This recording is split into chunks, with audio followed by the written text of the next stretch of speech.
हाय बच्चों, so there is big update by NTA ने सुबह सुबह 3 से 4 बजे के बीच में एक नोटिस जारी किया है, जिसमें उसने बोला है कि सिंस हमने कल फाइनल आंसर की रिलीज़ कर दी थी, चैलेंज जिसको करना था वो भी हो गया था रीनीट के लिए।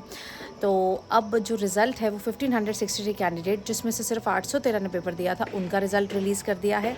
साथ ही में सब बच्चों के स्कोर कार्ड वो बोल रहे हैं उन्होंने रिवाइज़ कर दिए हैं, सबका रैंक चेंज हो गया है।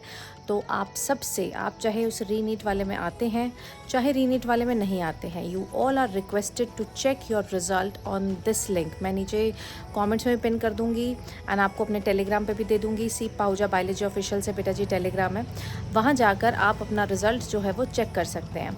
अब जब रिज़ल्ट चेक करते थे तो पहले हम सिर्फ एप्लीकेशन नंबर और अपना डेट ऑफ बर्थ डालते थे। इस बार बेटा जी जो रिज़ल्ट आप चेक कर रहे हैं उसमें एप्लीकेशन नंबर भी है, उसमें डेट ऑफ बर्थ भी है, एंड साथ में either you have to put your email ID और you have to put your mobile number और you have to put your alternate mobile number. अब ये तीनों चीज़ें आपने जब फॉर्म फिल किया था तब आपने वहाँ पर डाली थी। तो अगर आपको ईमेल आईडी याद नहीं है तो आपको अपना फ़ोन नंबर याद होगा, ऑल्टरनेट नंबर याद होगा, कुछ तो याद होगा, ठीक है। तो इनमें से आपको कुछ ना कुछ तो वहाँ पर डालना ही है। ये 3 चीज़ें जब आप डालेंगे तब आपका जो रिज़ल्ट है वहाँ पर पब्लिश होगा, मतलब स्कोर कार्ड फिर से देखना पड़ेगा आपको। तो आप मुझे सबसे पहले चेक करके कमेंट्स में बताइए कि आपका ओल्ड रैंक क्या था एंड आपका न्यू रैंक क्या है, कितना चेंज आया है। बिकॉज़ जितना डेटा अभी सामने आ रहा है उस डेटा के according there is no change in the qualifying marks, ना जनरल के, ना एससी के, ना एसटी के, ना ओबीसी के। जनरल का जो क्वालिफाइंग मार्क्स है वो आज भी 164 ही है, हाईएस्ट मार्क्स है वो भी 720 है, जो परसेंटाइल है वो 50% ही है। तो there is no such change. थोड़ा बहुत रैंक्स में चेंज आया है। जैसे अगर मैं बात करूँ जनरल कैटेगरी में 84 रैंक्स जो हैं वो रिड्यूस हो गए हैं, एससी एसटी में 1-2 रैंक थोड़े अप हो गए हैं। तो little bit of change is there, but if I have to be honest with you कि क्या इससे हमारी कट ऑफ पे फ़र्क पड़ेगा? क्या इससे जो 620 और 630 पे बच्चे आते थे उनको अचानक से कॉलेज मिलने लगेगा? क्या उनको भी गवर्नमेंट सीट मिलने लगेगी? इतना बड़ा चेंज बेटा जी अभी तक तो नहीं आया है, बट इसके लिए मैं फिर भी रिक्वेस्ट करूँगी कि हम मुझे नीचे कमेंट्स में बताएं कि आपका पहले का क्या था स्कोर कार्ड में रैंक एंड अब का स्कोर कार्ड में रैंक आपका क्या है, क्योंकि उसी से क्लैरिटी होगी। बाकी ज़्यादा चेंज आया नहीं है क्योंकि बच्चे बहुत कम थे ना।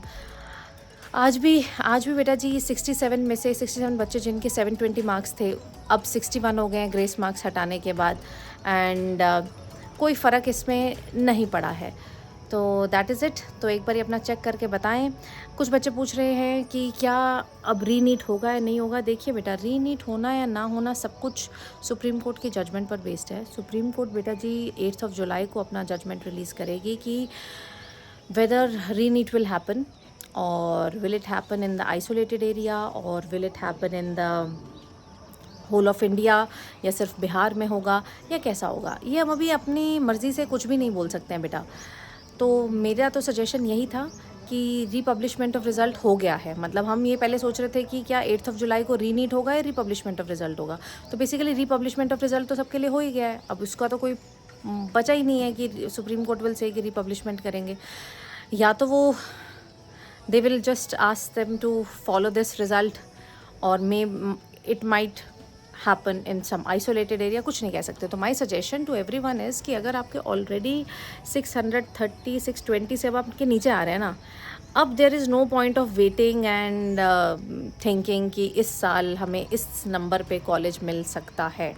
जितना मुझे लगता है एटलीस्ट 600 से नीचे वालों को तो नहीं सोचना चाहिए कि अगर रीनीट हुआ भी तो भी बेटा पेपर का लेवल उन्होंने ज़्यादा चेंज नहीं किया है। अगर आप 23 जून वाला रीनीट देखेंगे तो सेम पेपर का लेवल अगर हम लेके चलेंगे तो 610 वाले को सीट नहीं मिलेगी। तो अगर आप ऑलरेडी 600 से नीचे हैं तो बेटा आपको सोचना पड़ेगा कि if you are still keen to do MBBS, और अगर आपको करनी ही है तो आपको अगले साल 2025 की तैयारी करनी चाहिए।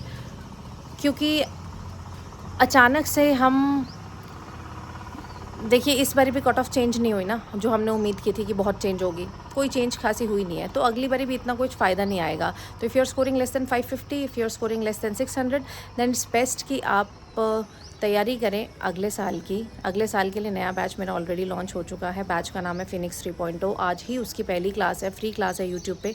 आप आज भी एनरोल करेंगे तो भी कोई नुकसान नहीं होगा, क्योंकि आज की क्लास फ्री रहेगी। आप वो अटेंड करें एंड अपना सिलेबस तरीके से पूरा करें। एंड इन बैचेस में आपके पास live test, live classes, live doubt clearing sessions सारा क्रैश कोर्स पीसी के अंदर रहेगा और अभी आपके पास बेस्ट प्राइस में भी अवेलेबल है. So do tell me your result in the comment section. Thank you.